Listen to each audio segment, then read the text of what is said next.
आजादी भैया खातिर। और आज के इस सभा में बस दुइये गो लाइन कहे कि जितना भी लोग कटाक्ष कर रहल बा उनकरा के बा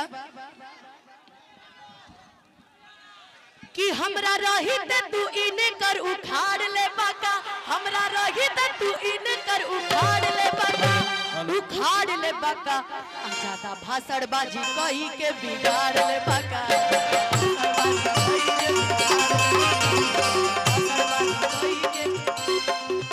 ए भाई कि हम ना ये तहरा लोग कहा कि हमरा रहित तू इने कर उखाड़ ले बाका, हमरा रहित तू इने कर उखाड़ ले बाका, उखाड़ ले बाका। और कहा के कहले बा नचनिया आजादा अंग्रेजी बोल के उखाड़ ले बाका।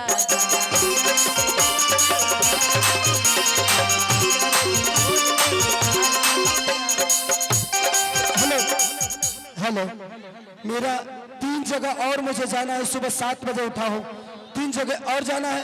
तो मुझे ना, मैं जीतूंगा उसके बाद 5 कार्यक्रम अपने विधानसभा में मैं खुद ही करूंगा। सब आप सबके बीच में रहूंगा।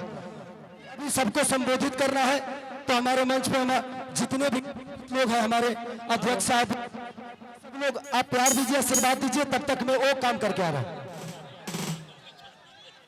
कि ज्यादा भाषणबाजी कही के उखाड़ ले बाका, ज्यादा भाषणबाजी कही के उखाड़ ले बाका, भाषणबाजी कही के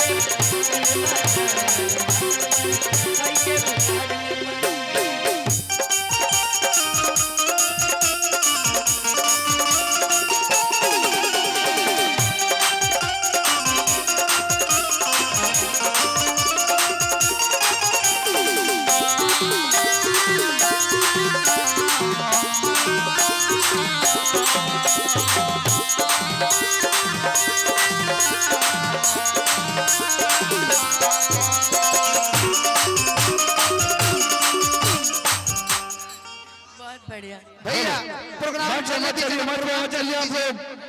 प्रोग्राम चलने दीजिए ना। आए कुछ जगह मंच से उतर जाइए, मंच पे बाबू।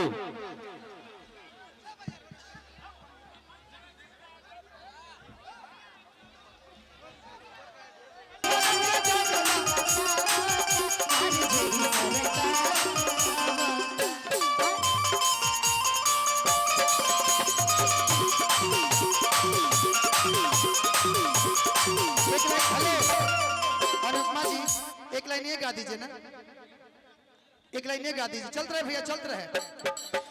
लेकिन इसके आगे की लाइन बोली ना, बहुत सुंदर है। तहरा जैसन बहुत आइले गइले, बर्बाद भइले जवन तारा पहिले।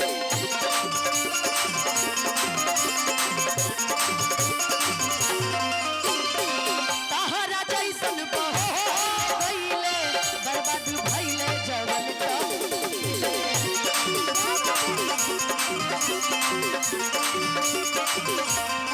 भाई कि अकेले सारा मोटावा बिगाड़ ले बाका, कि अकेले सारा तू ता मोटावा कबार ले बाका, कबार ले बाका। आजादा भाषण कही के उखाड़ ले बाका,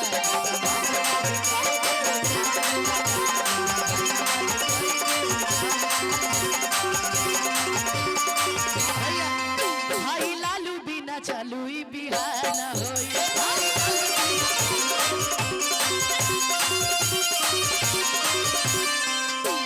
लइका या बुढ़ावा जवान बोलता रे, लइका बुढ़ावा महंगी के आड़ में बाजार बोलता रे। जयप्रकाश भैया के बहुत सारा स्वागत, अभिनंदन। दसवीं के बिना सुधार ना होई, सुधार ना होई। ये लाइन ये लोग बोलेंगे, ए भाई लालू बिना चलो,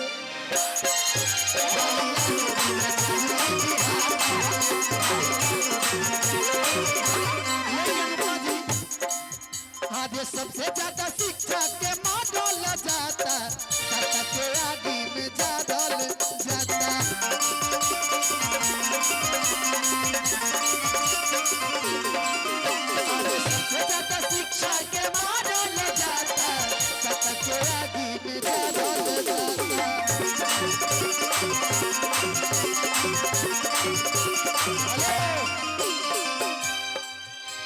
ललटनी दिन उचित ना होई हो उजियार ना होई। ये वाला नहीं बोल रहा है हाँ हेलो बैठा दी और ये लेवल उठाओ के माइक का लेवल उठा दीजिए माइक का लेवल कोई भी माइक का लेवल सारे माइक का लेवल उठाइए सारे माइक का लेवल उठाइए चालू ही बिहार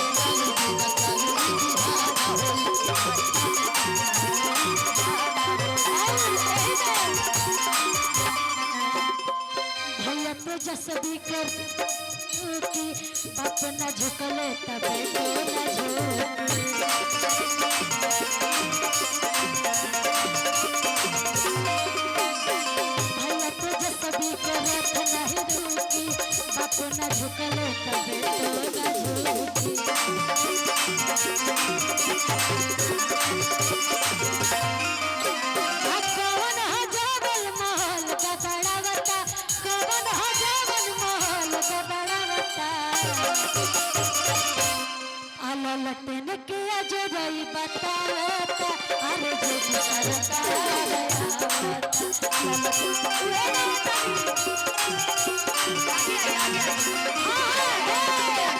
भैया कहता रे जानते नहीं कौन चीज कुछ रुक रुक ई दू जना बड़े नु ई अभी खेसारी भैया के हनुमान बड़े ठीक बा यही से कहा के बा इनकरा के तरफ से कहे के बा कि हमरा रही त तू उनकर उखाड़ ले बाका हमरा रही त तू उनकर उखाड़ ले बाका उखाड़ ले बाका अंग्रेजी बोल के तू ना ना ना अंग्रेजी बोलिए लोग ना आ ज्यादा भाषणबाजी कोई के बिगाड़ ले बका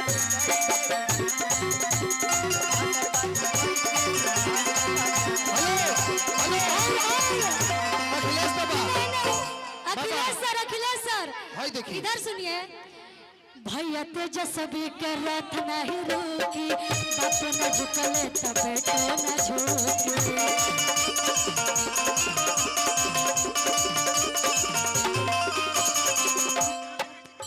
के रथ नहीं रुकी बाप न झुक तब तो न झुके।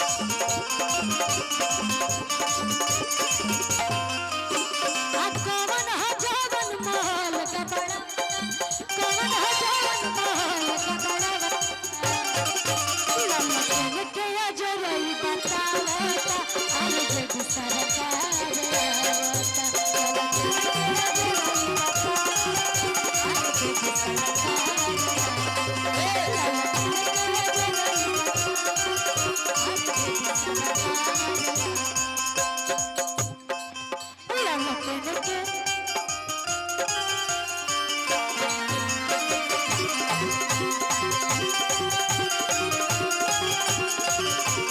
खुशी जी लाल ये गोहाल पूछे आइल बाबे हो कदम के आशीष के बुखाइल बाबे हो लाल ये गोहाल पूछे आइल बाबे हो कदम के आशीष के बुखाइल हो सेवा करी छोड़ी कल करिया आइल बा सेवा करे छोड़ी कल करिया आइल बा ऐसा कहो वोट मांगे बबुआ हे सदिया आइल बा ए भैया हो वोट मांगे बबुआ हे सदिया आइल बा चालू ही बिहार ए भाई मन बिना चली बिहार होई छीटल मत आलम भैया हम दिखाओ हम तो सुनाते नहीं थे। एक लाइन रहुआ बोल दी देखी हेलो हेलो आप लोग के पता बा कि 4 बजे तक के परमिशन रहे आप लोग आलम भैया हम सबकी जान है और इनके घर पे सारे कलाकार आ रहे हैं। ये आलम राज ऐसा व्यक्ति है कि 15 साल से 12 साल से खेसारी लाल यादव का छोटा भाई बन के है तो हमें अपने घर में गाने का काम नहीं करना है, हमें अपने घर में बाहरी को बुला के गवाना है आप लोग के लिए, इंटरटेन के लिए। हम तो हमेशा अवेलेबल है छपरा में। चुनाव जीतैला के बाद तू लोग के चौकी पे बैठ के भैया को यहाँ हम बजाई, ठीक बा? तो रोज कार्यक्रम बा, रोज भोजपुरी के बड़का बड़का स्टार है यहाँ।